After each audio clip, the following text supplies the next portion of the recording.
downfall. You kill a black person, you're good. But you That was kill a his white downfall, but person, it's also we're the taking you mirror out. up to our face, and it's the mirror up Yeah, to of our course. faces. Yeah. Even as black people, you know, we get exposed to the same world as white people. All right, we have our own lens to look through it with, because that's our experience being black people or people of color. Well, let me give you a But statistic. Black people make up 12% of the population of the United States, but we make up 42% of the population of the prisons. Yeah, it's crazy. Mm-hmm. and it's the You know what I same with the mean? death rate as well. It's with the murder rate. Somebody quoted to me the other day that black people, I think they said 16%. They said, listen, black people are only 16% of the US population, but basically committing, I think it was like, what was the percentage they were giving me for the murders? I think it was like high. It was like, no, it was 40% of the murders. And I said, yeah, but what you're not taking into account is how much of that is actually black on black crime that is occurring because of the environments that they're living in, which has they've been deliberately set upon them. When we talk about them living on basically condemned land, the projects and everything, people talk about brown land. There's a book There's that a you ton need of to things. read. It's called Post-Traumatic Slave Syndrome. Wow, I sounds like a good. advertised earlier. Yeah. Yeah. Yeah. It's really heavy. It's like what we do to ourselves, because we black people are still slaves in their minds. You know, it's really sad. And it's also the liberalism is also something that keeps black people Yeah. down. You know, I don't get it twisted. I think affirmative action back in the day was a good thing, but I think the welfare state and affirmative action has taught black people over the decades that we don't have to be as good as the white people, because we've got affirmative action. We've got the quota system in place that tells them they have to hire so many of us. They have to put so many of us in colleges in order to make it fair. Action?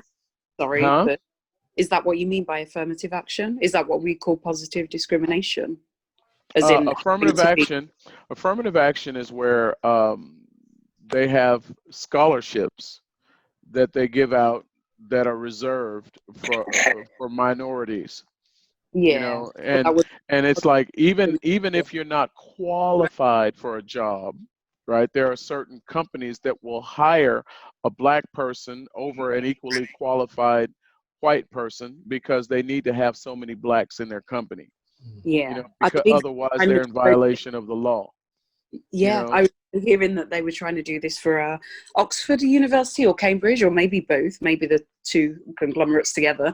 And I think they were up in arms about it. They really didn't. They were don't get it bringing twisted. in well under the quota. That's why when they were looking at the quota, that they say if they were meant to even achieve 3%, they were doing something like 0.2 or something. It was ridiculous. Like, it was way below. I don't have a problem with quota systems as long as the people that are receiving these scholarships are actually qualified. You know, because if you put somebody, how does it serve the community if you put some dumbass in a position that he's not equipped to succeed in? It'd be better, wouldn't it, to put them onto a course rather than, like, so when we're talking about the universities here, that actually makes more sense than putting unqualified people into a job. If what you could say is, look, right, and you haven't got the qualifications that maybe have led you to be able to enter university because you would have had to go through school and college, but maybe you've shown enough aptitude, you've shown enough intelligence and to be able to display that you've got a passion or a knowledge of this subject enough, so we will put you through, and that's how you gain the scholarship. It's probably like a talented football player in America getting a scholarship to college on the back of their athletic, you know, the fact that they are a good athlete, and they get to experience the whole of that, what that education system offers. You know, they don't just get to study athletics or football, they get to study a variety of things. And if they're at, say, Yale or Harvard or somewhere like that, they get to experience all of those professors and experienced people around. Maybe we should offer people something like that instead of incentivizing them at the point where they're unemployed, broke, and been in a system it's going around like a hamster wheel over and over again. You know, and I don't know what the answer to that is. I just think for me personally, It's like when I was a kid, growing up, they had when they started doing forced integration. Okay, and what they did was they shut down all of the neighborhood schools, all the schools that were in the black neighborhoods, and then they started busing us out of our neighborhoods into the white neighborhoods to go to the white schools, rather than put any money into the black schools. Mm-hmm. You know what I mean? And the white folks didn't want us there. We didn't want to be there. You know, and it's like, why not use those dollars that you're taking to take us out of our neighborhood schools and make us sit in classrooms where we're away from what we know and where we're comfortable? Why don't you take those dollars and invest it in the community where the children are, rather than invest those dollars and take us out of our environment and put us into a hostile situation? I remember when they did forced integration when I was in school, they shut down the school in my neighborhood, Fremont High School. They shut it down, and then they made us take buses across town, right, all the way out to the suburbs, to Shannon Hills, and there were the white parents, the white students didn't want us in their schools. We didn't want to be there. There were people shooting at buses. They set up human blockades to prevent the buses from going up to the school.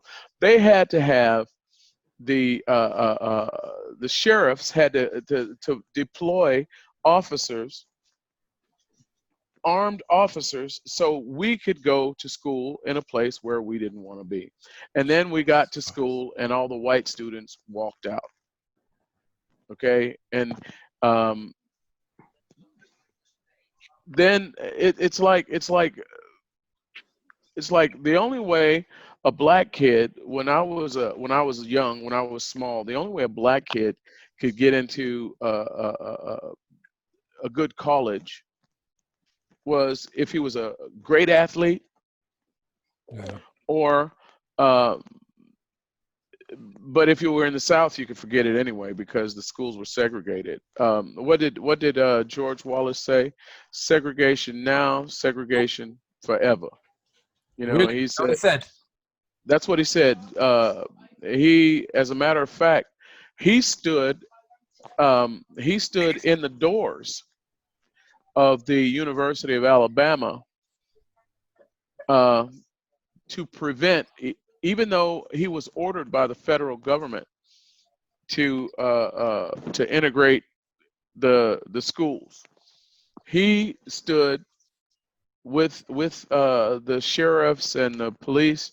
He stood in front of the schools to physically prevent the black kids from entering the school, until Lyndon Johnson sent the National Guard to Alabama to force him to allow black students to attend the University of Alabama.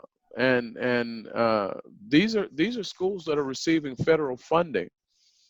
But you know, it's like it was I mean, that's was during the civil rights movement of the 60s, you know.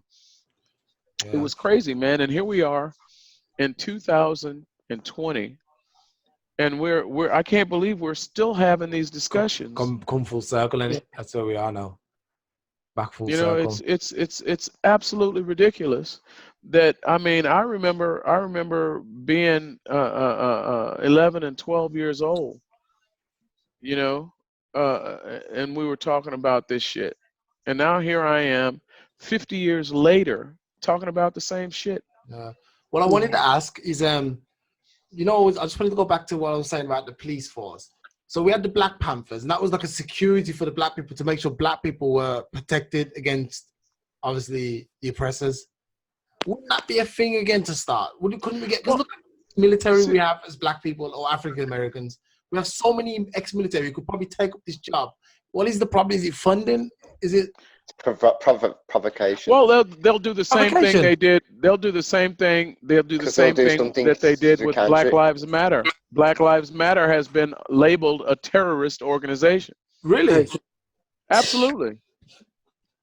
Yeah, Absolutely. I wanted to ask you actually, Butch, about there it. was a woman I saw on a British news show yesterday. She was called Kathy Burnett. I think that's her name. She's running for Congress, apparently. But she was in full support of this. And this white news reporter that was very middle, if not upper class, was saying, so you're in support of what Donald Trump's doing, that they're being labelled because they're speaking out against racism, fascism. They're being labelled as terrorists. And she was just like, well, yes. And she was like, she was brainwashed into thinking of this. I was in disbelief watching it. You should catch it, BBC iPlayer or whatever. Well, it doesn't, nothing surprises me. You know, nothing surprises me because people who support Donald Trump, they don't give a shit about the rule of law. They don't give a shit about decency. You know, people that are willing to burn down society just to get what they want, you know, are that how do you justify, as a quote unquote Christian, how do you justify supporting a man who thinks it's okay to grab women by the genitalia? How do you think it's okay? How do you justify this man who now, if you're a quote unquote Christian, this man he cheats on his wives, he cheats on his taxes, I think he's on the elections. He's told 22,000 lies since he's been in the White House. He has broken the law on a daily basis. He tried to bribe, or he tried to extort a foreign government money that was appropriated by Congress to support the Ukraine. He tried to use extortion. He tried to force this guy to help him in an election. Okay? And he's caught doing all of these things. And the Christian right that support him, they say, well, we didn't elect him to be our pastor, we elected him to be our president. But they're saying we don't give a shit about his lack of moral character. We don't care about that. What we care about is the fact that he's going to give us what we want. And they don't care if it's legally or illegally. You know, they don't care about the law. They care about getting what they want. That's the question in my mind, though. What would it take to push a Trump supporter, literally, to say that's enough now? Nothing. Because you see the videos. It's not what they. Child sacrifice. This guy said when he was running for president, he said, I could walk out to the middle of Fifth Avenue and shoot somebody, and I would not lose one supporter. Yeah. And that's been gospel, because his base of support has not diminished. They have not diminished. You know, they've even gotten bolder. Yeah. You know, because they're acting like they're president now. That's what's actually happening. Sure. That actually they've had enough cues now, and this is what I was saying about when the looting starts. The dog whistles. The dog whistles. Like they call it feeding them red meat. That's what they say. You know. Yeah. Like this thing he said about we're going to make sure that the military is there to protect private businesses and private property and your Second Amendment rights. Nigel, these protesters are not protesting against the Second Amendment. This has got nothing to do with the Second Amendment. Yeah. Okay. But what he's doing is he's telling all of his people that your Second Amendment rights are under threat. So take Yeah. your guns and take to the streets. You know, these are like coded messages. Yeah, it's like some kind of psychological conditioning, but people don't realize how gaslighted they've been by this man. It's insane. But he's not the But first. they don't care. They don't care. Well, See, that's yeah. the issue. Ignorance is bliss, as they say. Yeah, Ignorance is bliss. yeah. Because he's Yeah. like I said to you, Trump is a means to an end. And let's not think this is just about voters. And we should get off Trump because I think we've been going on about him. But I think like it's not just the voters who are saying he's a means to his end. It's the people in the Republican Party who are lifelong Republicans, not some guy who was a businessman who came in to do a little flit and then go again and try and leave his mark. It's what he's trying to do overall. He's trying to enrich himself, but the Republican Party that say, look, we will back you on every last thing, but let's get these ultra conservative judges in. Let's gerrymander these areas so we can always win the votes. Let's do certain things. So basically, the whole Republican Party is a lot stronger and a lot more like an autocracy than it is now. They're trying to make it where it's like a dictatorship, and whoever's in power and just keeps on pushing the whole Republican agenda. And not like, because the things that is different in America to here, actually it's pretty the same actually, is they've got very weak opposition. If I was in America, I'd vote Dem, but I'd also know my team is very weak. His team are full of savages. They know how to bring people down. They know how to defame people. They know how to manipulate. They know how to cheat, lie, corrupt. And the Democrats, even though there's some of them there's a lot of do-gooders and people who have got the right ideas, but they're not fighters. It's like bringing somebody who does your taxis to try and fight a lion. It's like you're going to get eaten, and that's like what he's up against. Democrats have showed up to a gunfight with a bag of rocks. Yeah. Yeah. Anyway, look, I want to stop that there because I just want to ask Nigel, because Nigel's also pressed for time. I want to ask him one question before he goes. Hey, Nigel, you listening? Yeah. I just want to completely change it off the topic now because we've exhausted the Donald Trump stuff. Just one question, Nigel. Obviously, a topic I want to talk about, and you can answer me this. Why is honesty so hard to express? Do you know what I mean? Why is it just so hard to be honest about anything? Speeches. Look, his speeches. I did not say nothing the whole show, and then you ask me a question. He's contemplating, he's pondering. He's pondering. I suppose it depends. Obviously, an answer can create lots of different responses. Yeah. And it depends on if you're in diplomat mode, then you're diplomatic. If you're in confrontation mode, then the answer that you come out with might be sharper than if you weren't in diplomatic mode. So honestly, the thing is, it depends on how big the lie is. I think as well, self-preservation is the big one. I was going to say, that's probably... That's the big one, because I think most lies, in fact, I'd say most lies are probably not little nothings. It's unnecessary lies, and I think me and you both know somebody like separately, but who's like this, who just tells senseless lies for no reason at all. Like, you don't actually need to lie about that situation. That's if you told the truth, it's a null situation for you. It's not going to do anything. It's a benign situation. Yeah. Nothing bad's going to happen. But the thing is, what is it when you say? Lies, they call them. Yeah, when you say to somebody, look, you don't have to lie, just tell the truth.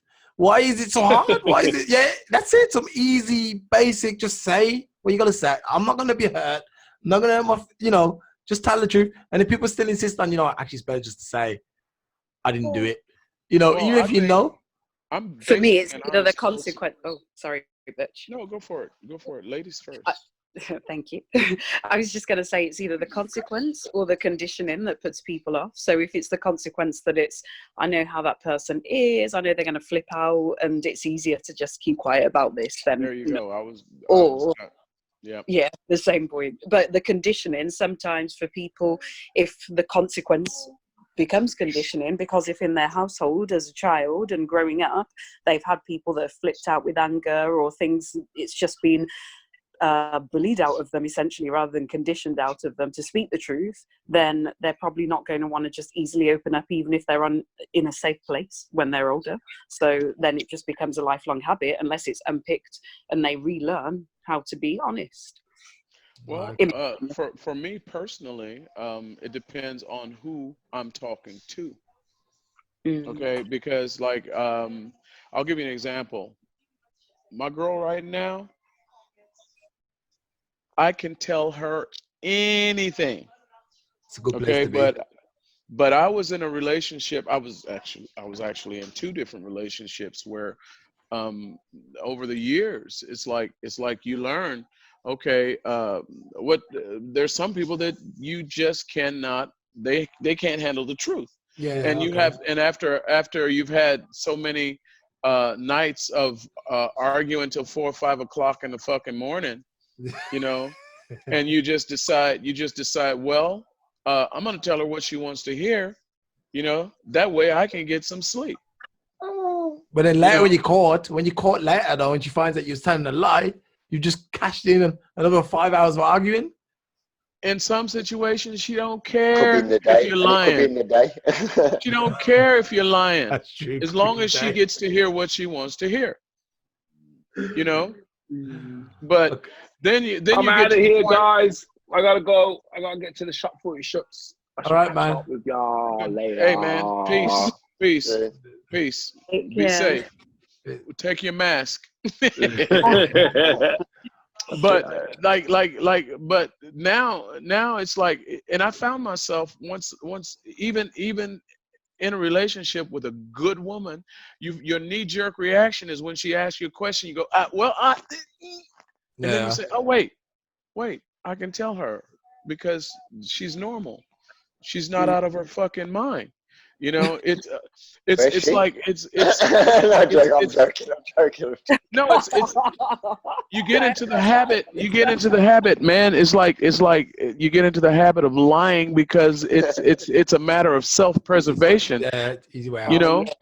So protecting your own emotional or even sometimes physical safety then in that kind of relationship.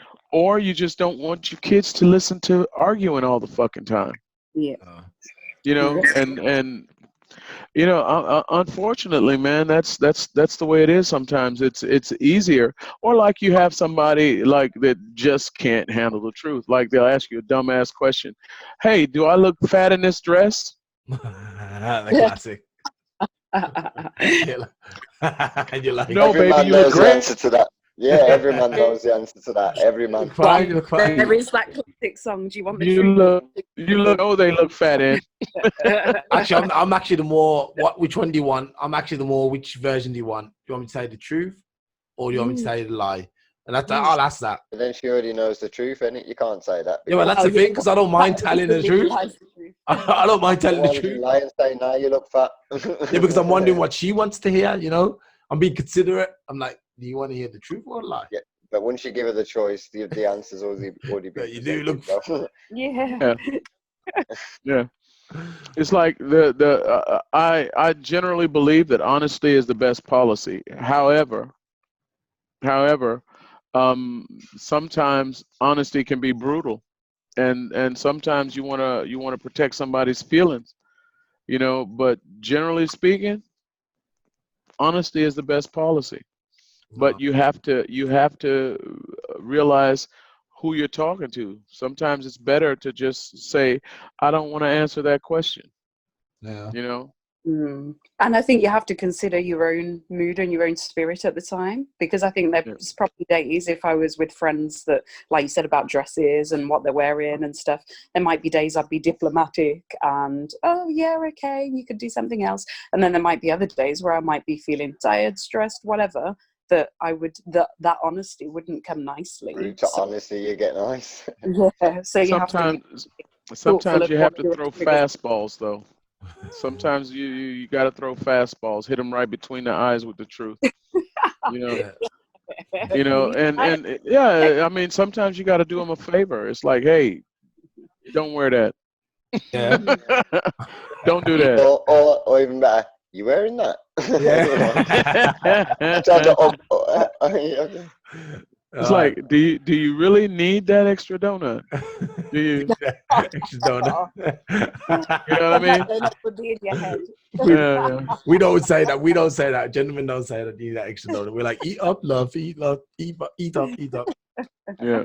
It's like, hey, just say no. Hey, what's up, man? Uh-huh. Welcome to the Blackopolypse podcast. Yeah, he didn't hear you. He just wanted to stick his face in the screen. He wanted to be seen. Yeah, that's my youngest. That's my youngest. He'll be 12 in October. My oldest is 40, and my youngest is 11. Wow. Wow. This guy's been going on and that, you know. This guy's been going. No, but We're just gonna call him Sequoia. Yeah. Oh, he's the Casanova. Forget me, I ain't the Casanova. He's the Casanova. Dude. I didn't say Casanova, I said Sequoia. It's like a tree that just grows and lives for a long time and grows absolutely. big and strong. It's the sequoia, the giant redwood trees. Okay. And I mean they got a tree. And it's a sequoia tree in the forest. This tree is so big and so old that they actually cut an arch in it so that cars and trucks can drive through. Oh yeah, I know that tree. Because they didn't want to cut that tree down. Oh. You know. Anyway, we're gonna wrap it up now. Wrap it up. I'll take it. Yeah, finally, we're gonna get some vocals out here, man. Finally. He wants $20 for that little that's a little soundbite here. You know I'm in the business, Butch, so you know if you're looking at manager and everything, we'll charge this guy now, man. He's gonna be broke. The next one's coming out in black and white. See, that's what I'm talking about. Let's get it done. Yeah. Well, we're getting it done. And look at this, man. This is. No, by the way, that looked like I haven't smoked in like 6 months now. But that was a tasty looking spliff you got there, Simon. I have no idea what you're looking at. I have no idea. What are you talking about, officer? Yeah. I'll cut you a deal, man. I'll cut you a deal. Anyway. Anyway, but you got any last words? You got anything to promote? No, man. I just. It's not that old. I'm sorry. I mean, yeah, not last words. I mean, you just got any last words because he's not that old. No, I just want to say, man, something's got to give, because it's like we people need to understand that what's going on in the world right now. America's pretty messed up, but it's not the exception; it's the rule, because it's the same thing is happening right now everywhere. Yeah. You know, I mean, look at Italy, look at France, look at Germany, look at Hungary. No. You know, this right-wing extremism is a growing movement, and it's not just in America. It's just in America. It's just they've got an idiot that's encouraging it. You know, most countries have the decency to keep their racism under the rug. You know, But it just happens that in America, it's front and center. It's trending. Right now. It's trending everywhere. Mm-hmm. It's trending everywhere, and I think people need to be careful to just watch your back, man. Everybody, watch your back. Be aware of who's around you. Yeah, Erica, you got any last words? Nope. Hey. Got any last words, Hello? Erica?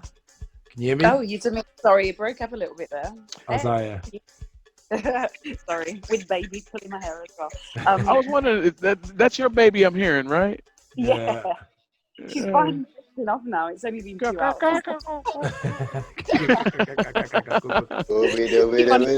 As well, putting her hand up and everything. But yeah, just following on from Butch's point about the fact that this is racism everywhere, and I think the reason that it's been Blackout Tuesday, the reason that everybody is now, I wouldn't say jumping on the bandwagon, but for want of a better term, to jump on the bandwagon now, is because we need to challenge racism everywhere. It's not just the fatalities, it's also the microaggressions, the unconscious bias. Education is key. Challenging people is key. If you've got the strength to do it, challenge people, call them out on their little prejudices, and that's everywhere with everything, as well as LGBTQ prejudice and racism, everything. We need to call it out and make sure that we do better as humanity. Otherwise, I think Corona and all sorts of locusts from India or something is going to wipe us out and start all over. Press reset. Yeah. So, Stay there. Okay. Stay there. Side. Oh, what a beautiful dog. I was just introducing Samson to the show. You know, I'm just saying, yeah, it's been a crazy old couple of weeks since Armand Aubrey, and now with George Floyd as well. It's really just been a sad week. I think it's like I say, time to take stock. Just, you know, just outside even this narrative that we're dealing with now, and just have a good look inside and work out who are we as people, which way we're going to go, because we've had enough of the status quo now. We need to change something and become our better selves. I think the world is in desperate need of a paradigm shift. Yeah. Because the old way's not working anymore. Yeah.